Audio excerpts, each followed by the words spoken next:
ruinas de Kemelce. Con las aclamaciones de los socios de la Sociedad Imperial aún resonando en mis oídos, decidí volver a Morrowind inmediatamente.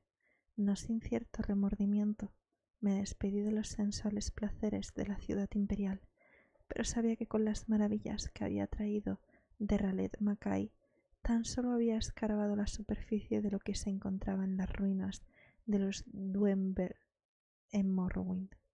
Sentí que existían tesoros aún más espectaculares allí fuera, que solo estaban esperando a que alguien los encontrara, y yo estaba ansioso por salir.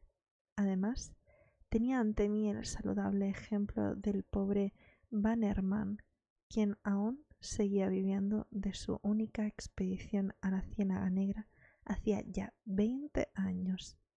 Yo nunca seré así, me prometí. Con la carta de puño y letra de la emperatriz, esta vez podría gozar de la cooperación total de las autoridades imperiales. No tendría que volver a preocuparme de los ataques de lugareños supersticiosos. Pero, ¿hacia dónde debería dirigirme ahora? Las ruinas de Kemelce eran la opción más obvia. Al contrario que en Raled Mackay, acceder a las ruinas no sería un problema. También conocida como la ciudad del acantilado, Kemelce está situada en la parte continental de la grieta de páramo de Varden y se extiende hasta el escarpado acantilado costero. Los viajeros de la costa este del páramo de Varden suelen visitar la zona en barco, aunque también se puede acceder por tierra desde los pueblos vecinos sin pasar apuros excesivos. Una vez que mi expedición se hubo reunido en Seyda-Nin, con las tediosas complicaciones que conlleva trabajar en un territorio a medio civilizar, nos pusimos en camino hacia la ciudad de Marog, situada cerca de las ruinas, donde esperábamos poder contratar a un grupo de excavadores. Mi intérprete, Tuen Panay, un chico extrañamente alegre para ser un elfo oscuro al que había contratado en Seyda-Nin, siguiendo los consejos del comandante de la guarnición local, me aseguró que los habitantes de Marog estarían muy familiarizados con Kemelce, ya que habían saqueado el lugar durante generaciones. A propósito, 10 peniques, como le empezamos a llamar muy pronto para su constante diversión, demostró ser inapreciable y se lo recomendaría sin duda alguna a cualquiera de mis colegas que estuviera planeando expediciones similares a las remotas tierras de Morrowind. En Marog nos encontramos con el primer problema. El cacique del pueblo, un anciano reservado y elegante, parecía dispuesto a cooperar, pero el sacerdote local, un representante de la absurda religión que practican aquí, que veneran algo denominado el tribunal, que, al parecer, vive en los palacios de Morrowind, se oponía fervientemente a que excaváramos las ruinas.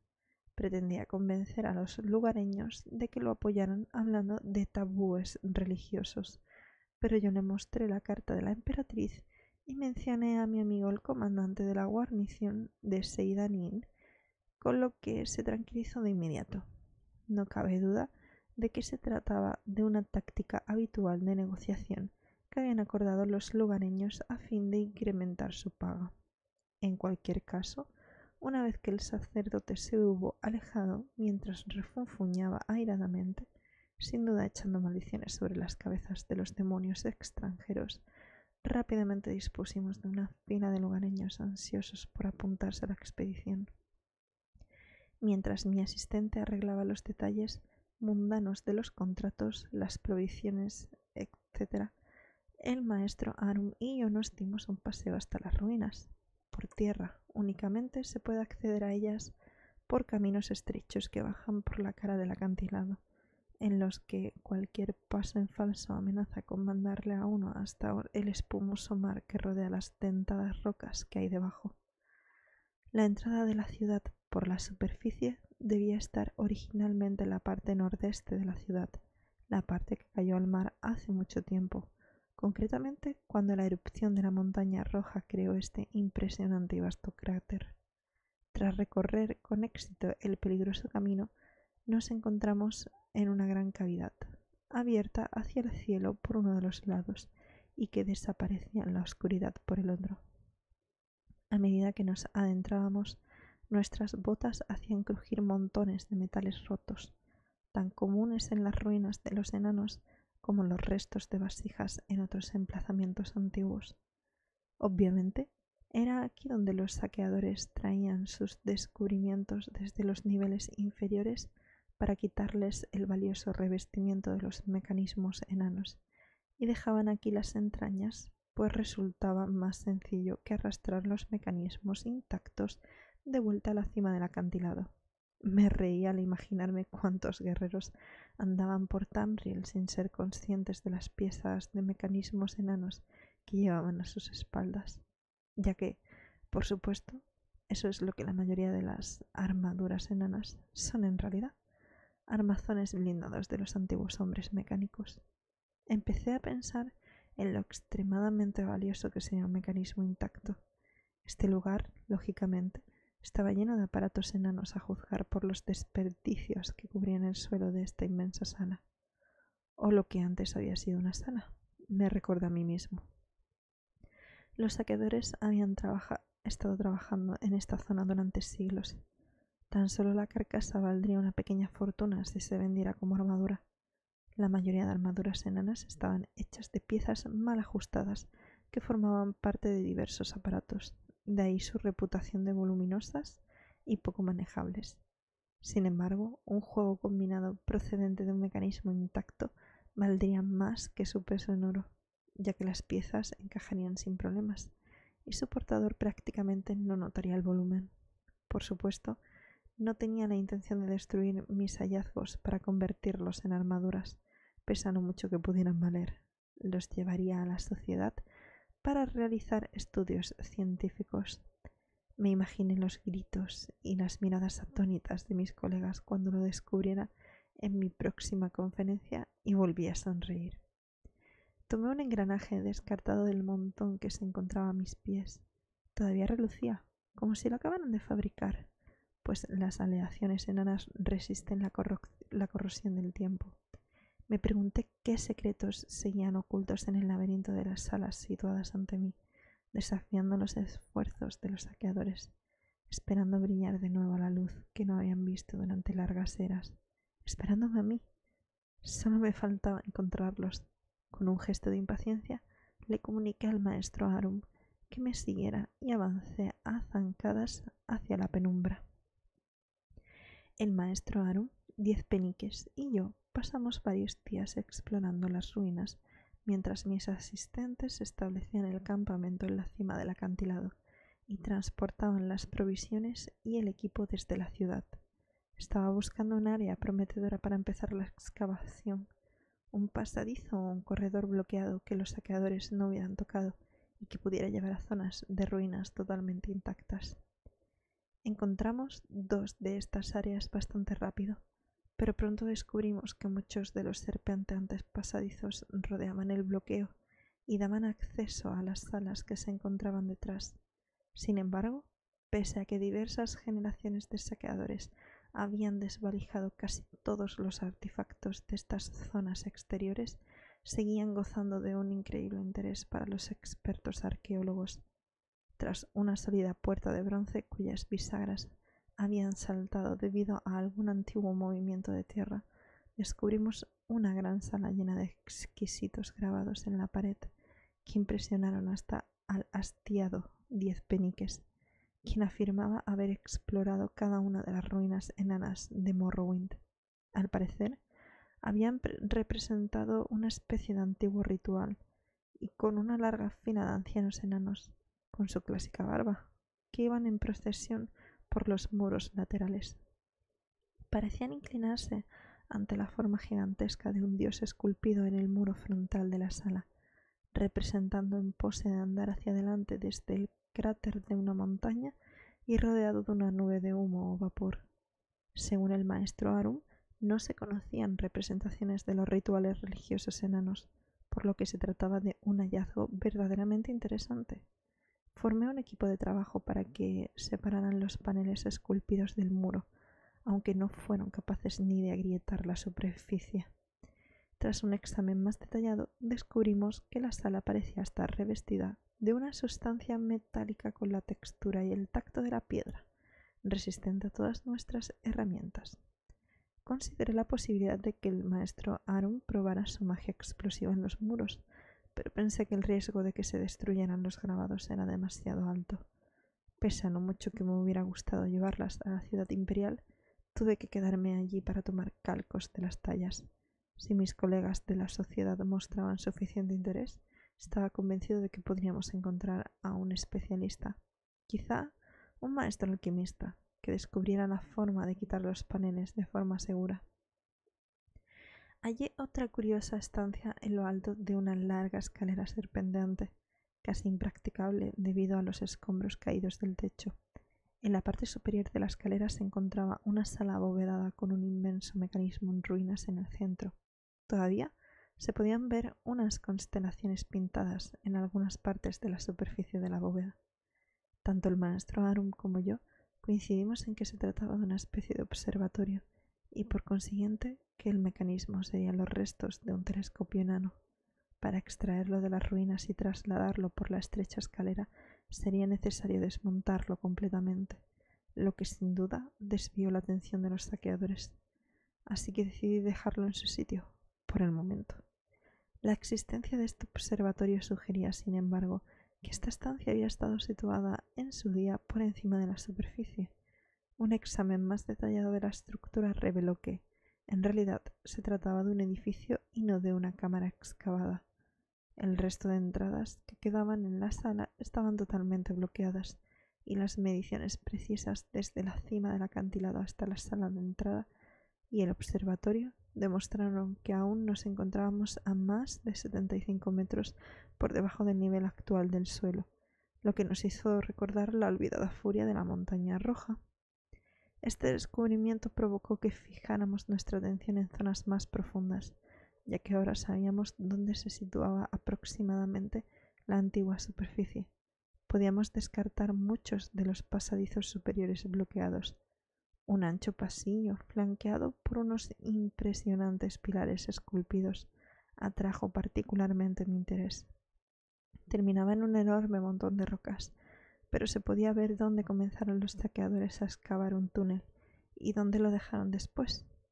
Con mi equipo de excavadores y la magia del maestro Arum como ayuda, creí que podríamos tener éxito donde nuestros predecesores fallaron.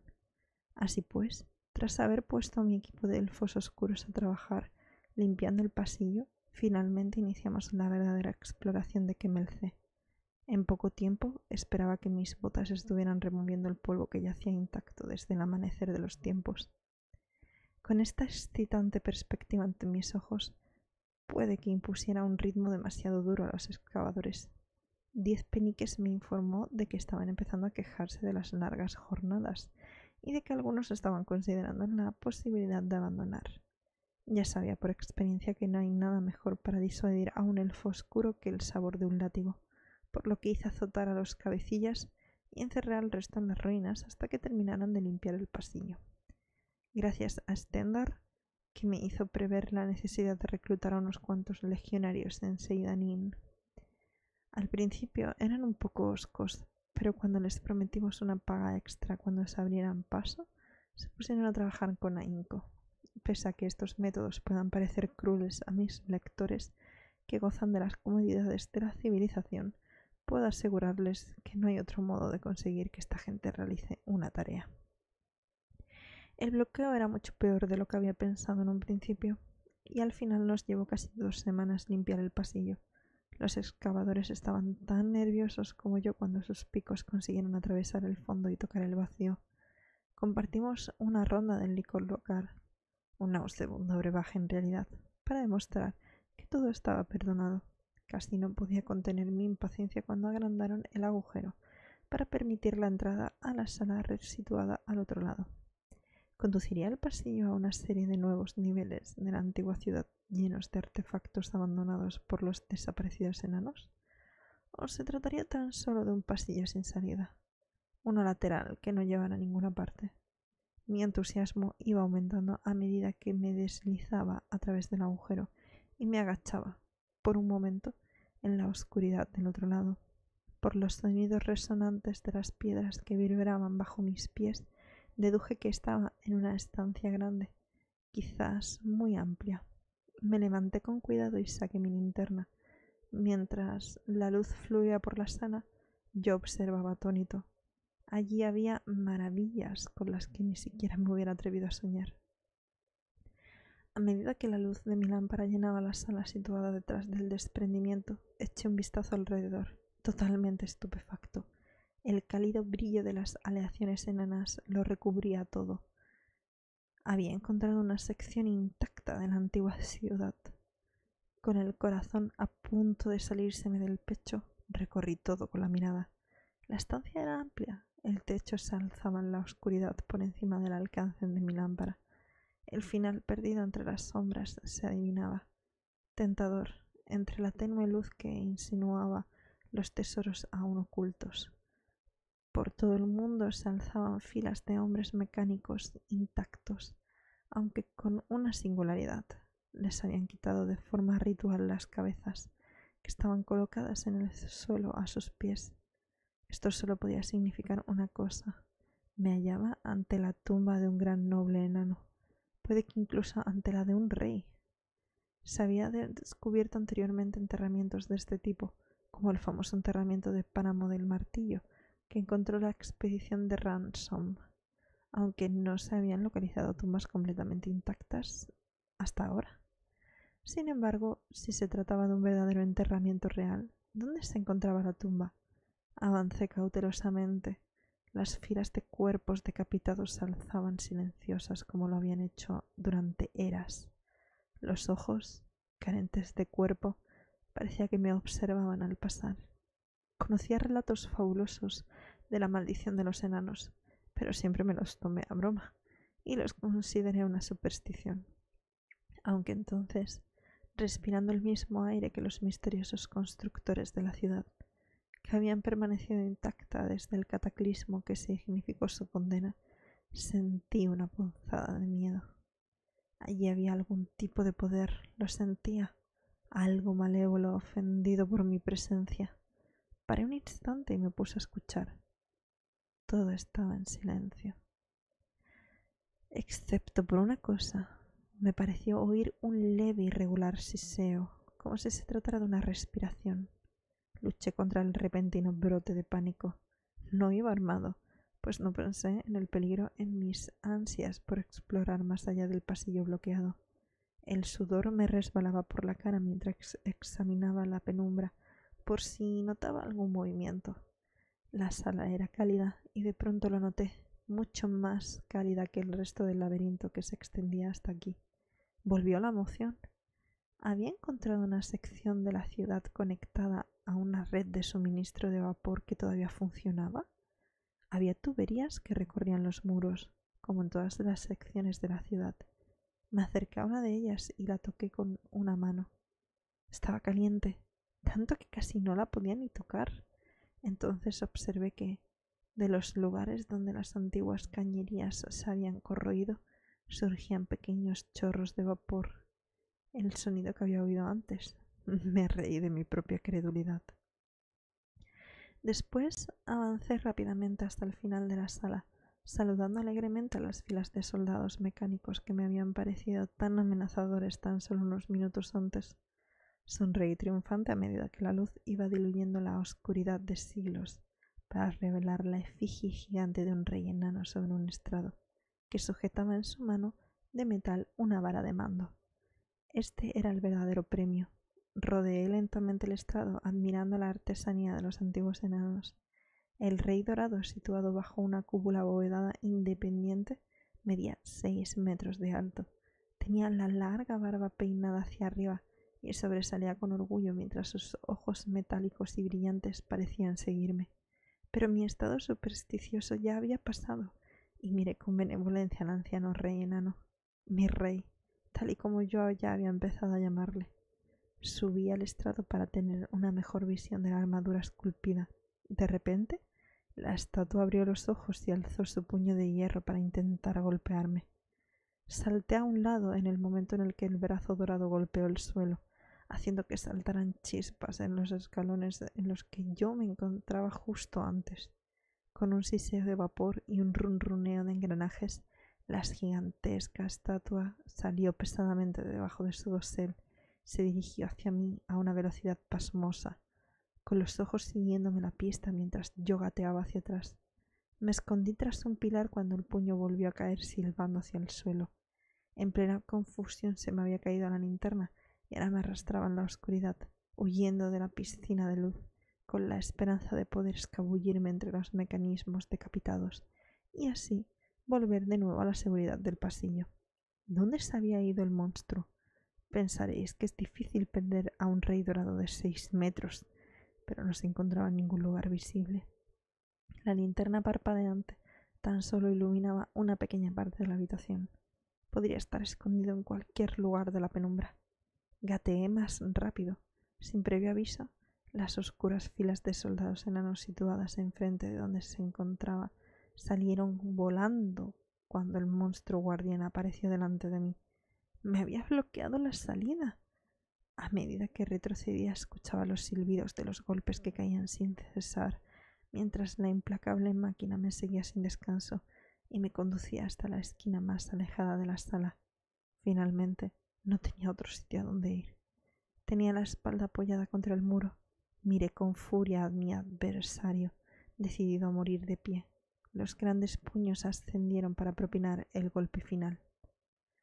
La sala brilló con una luz repentina. Rayos de energía púrpura crepitaban a través del caparazón metálico del monstruo enano, que se detuvo para después darse la vuelta y poder ver a la nueva amenaza. El maestro Arum había llegado. Estaba a punto de vitorearlo cuando la gigantesca estatua volvió a por mí. Ilesa tras el rayo de luz que le había lanzado el maestro Arum y decidida a destruir al primer intruso, grité «¡Vapor! ¡Vapor!» cuando el gigante levantó su puño para aplastarme contra el suelo.